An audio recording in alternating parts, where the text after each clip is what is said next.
Assalamualaikum warahmatullahi wabarakatuh. Waalaikumsalam warahmatullahi wabarakatuh. Rahayu, Rahayu Sagung Dumadi. Oke sedulur, kita kembali lagi di channel kita Temu Nalar, menuju kesadaran, Mencapai pencerahan. ngeten Mbah, ini saya nyampein pesanan Mbah. Istilahnya request dari para subscriber kita. Iya. Ini kan mendekati semester kedua ya Mbah. Semester kedua di tahun 2024 ya Mbah ya. Jadi mereka menanyakan tentang prediksinya Mbah, prediksi nasib mereka di semester kedua tahun 2024 ini Mbah. Prediksi nasib dan keberuntungan. Ya kurang lebihnya demikian Mbah. Ya, baiklah Kang Ucup, terima kasih untuk para subscriber semua dan para penonton semua yang belum subscribe. Kami mohon untuk subscribe-nya. Pastikan subscribe dulu. Agar kita berkembang dengan baik. Kita tambah semangat ya Mbak. Kita tambah semangat. Terus ini Kang Ucup, Mbak. kalau bicara masalah prediksi nasib itu intinya kan cuma sekedar gambaran secara garis besar, dimana itu bisa dipakai untuk para pemirsa sebagai wawaler. Itu pun dengan catatan kalau bagi yang resonate, karena biasanya bacaan-bacaan seperti ini tidak akan mungkin resonate untuk semua, karena sifatnya general reading. Dan kebetulan buat para pemirsa yang di rumah dan Kang Ucup juga, ini memasuki bulan keempat Kang Ucup, dimana bulan keempat itu ada fenomena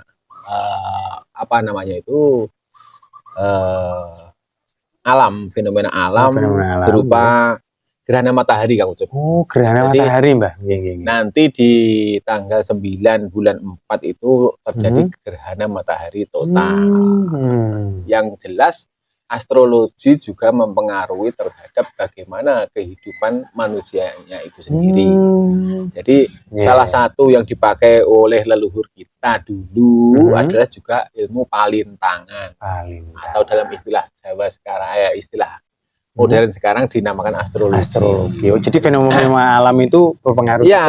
Jadi itu juga bisa dijadikan untuk patokan perjalanan manusianya itu ke depan, itu baik secara personal, secara keluarga, kelompok, maupun bahkan untuk hal-hal yang lebih besar secara global seperti halnya bernegara.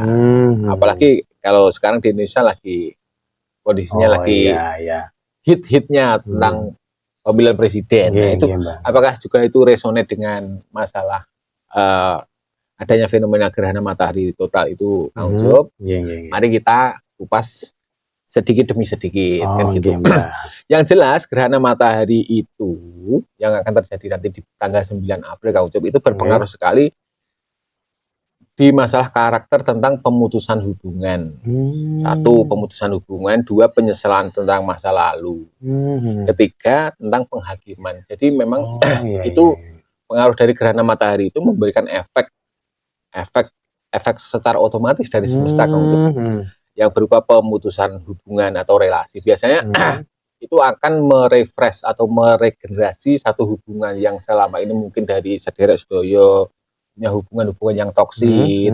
Itu biasanya di sini alam akan menyeleksi, untuk memberikan satu kepastian atau penghakiman atau keadilan. Jadi selama ini hubungan Anda toksik, bagi yang selalu berada di posisi tertekan, juga itu hubungan itu pada akhirnya akan berakhir sendiri.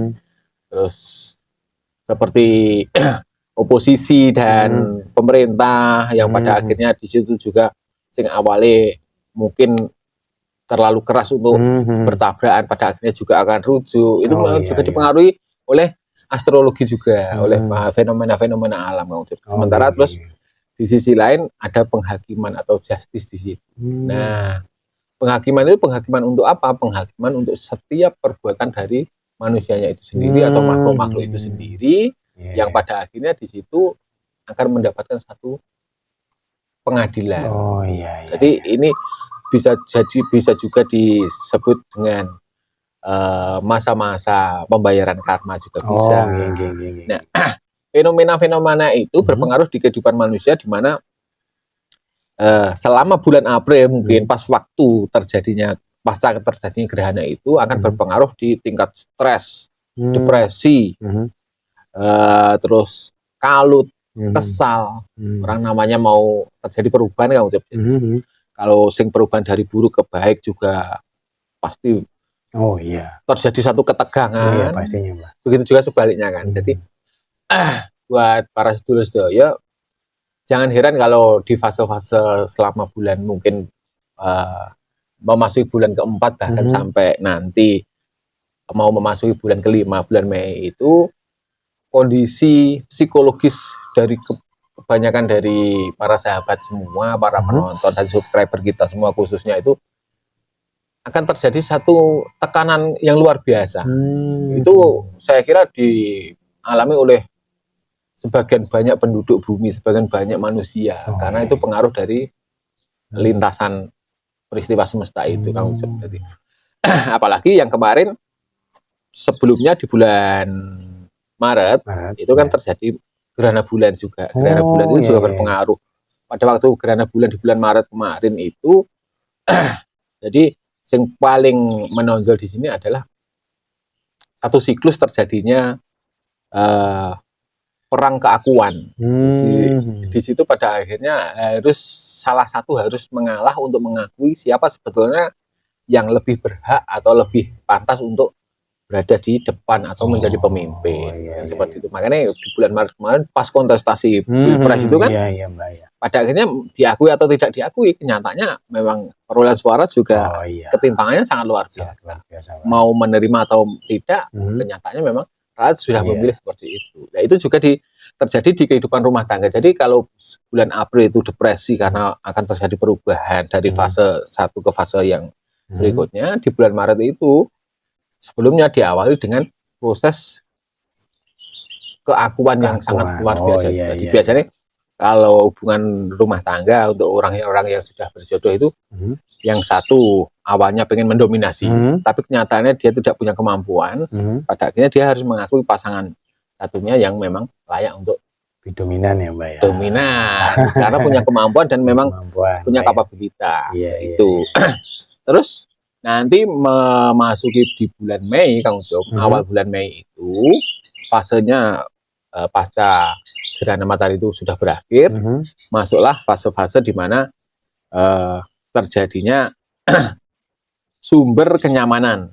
Sumber kenyamanan, terus fase-fase pembelajaran, fase-fase pembimbingan, pendampingan itu sih. Jadi apa itu? Aura atau efek yang terjadi dari fenomena gerhana matahari itu seperti itu. Jadi nanti mulai bulan Mei mungkin akan banyak orang-orang yang merasa lega, plong, dan menemukan sebuah kebijaksanaan baru. Nah, ini tentunya yang Kang Ucup tanyakan bahwa bagaimana nasib dan keberuntungan para teman-teman semua kan di situ. Jadi itu. Jadi perlu saya ingatkan bahwa ini hanya sekedar prediksi yang sifatnya tidak mutlak, karena sesuatu yang mutlak hanya dimiliki oleh Sang Penguasa Alam, Allah Subhanahu wa Ta'ala. Monggo disikapi secara bijak, bagi yang resonate dipergunakan sebagai pakem dalam menghadapi kehidupan, bagi yang tidak resonate abaikan, berarti bacaan ini bukan untuk Anda. Kan sebagai sekedar hiburan ya, Mbak. Iya, betul. Oke, selanjutnya yang mau ditanyakan? Di kesempatan kali ini, Mbak, mohon diudarkan prediksi nasib semester kedua tahun 2024 untuk saudara kita yang punya weton Jumat Pahing, Mbak. Jumat Pahing. Oke, Jumat Pahing. Kang Ucup, Jumat Pahing itu tentunya 15. Jumat itu 6, Pahing 9. Kan begitu. Utamanya untuk Neptun 16-an, dalam hal ini Jumat Pahing, gambarannya adalah Jumat Pahing itu seperti pengaruh dari gerhana matahari kemarin yang intinya adalah pelepasan dan sebagainya. Memang Jumat Pahing harus bisa merelakan dan melepaskan sesuatu yang notabene sangat dicintai atau sangat berharga bagi si Jumat Pahing itu sendiri. Karena kalau dipertahankan akan menjadi satu kondisi yang toksik untuk Jumat Pahing, Kang Ucup. Jadi mungkin di fase semester kedua 2024 ini ada sebagian besar dari teman-teman Jumat Pahing yang akan melepaskan. Dalam pengertian melepaskan itu ada yang pada akhirnya harus terpaksa bercerai. Oh, ini pasangan ya Mbak? Pasangan, untuk pasangan. Atau dia harus kehilangan beberapa harta yang sangat dicintainya. Itu. Tetapi dengan pelepasan itu bukan berarti dia akan kehilangan, bukan. Anda harus percaya para Jumat Pahing bahwa setiap Anda melepaskan dengan ikhlas dan sukarela dari setiap apa yang Anda cintai itu, karena memang pelepasan itu sendiri juga dikehendaki oleh semesta. Percayalah bahwa semesta sedang mempersiapkan sesuatu yang tentunya lebih baik di belakang hari. Itu. Jadi untuk Jumat Pahing, selama Anda lebih cepat melakukan istilahnya move on setelah Anda melepaskan itu, setelah Anda kehilangan, secepat mungkin Anda move on, secepat itu juga Anda akan meraih sebuah peluang kesuksesan. Jadi Anda harus menyadari bahwa pelepasan itu Anda kehendaki atau tidak Anda kehendaki itu memang harus Anda lakukan. Misalnya satu contoh, hubungan yang selama ini sudah bertahun-tahun dipertahankan, yang toksik terus. Jumat Pahing selalu digoda oleh pasangan yang toksik, yang dimana di situ terjadi satu manipulasi hubungan. Pada akhirnya sepanjang kurun waktu yang sudah sangat lama seperti itu tidak bisa dipertahankan, akhirnya jalan satu-satunya adalah harus melepas. Karena saat itu dipertahankan, dia akan terus berada pada posisi yang tersakiti, posisi yang justru lemah, dan dari situ dipastikan bahwa dia tidak akan berkembang. Tapi setelah Anda melakukan pelepasan itu dan Anda sesegera mungkin bahwa move on, menyadari bahwa itu adalah kehendak Tuhan dan Tuhan akan mengganti dengan sesuatu yang baik, Anda harus semangat move on. Kalau Anda semangat, secepat mungkin juga akan Anda mendapatkan gantinya atau mendapatkan sesuatu yang lebih baik lagi. Saya kira cukup, Kang Ucup. Oke, demikian sedulur yang punya weton Jumat Pahing. Pakem-pakem dan war yang harus Anda jalankan. Dan apabila dalam penyampaian kami ada hal yang kurang berkenan, kami mohon maaf. Kita akhiri ya Mbak. Kita cukupkan sekian. Assalamualaikum warahmatullahi wabarakatuh. Waalaikumsalam warahmatullahi wabarakatuh. Rahayu, rahayu sagung dumadi.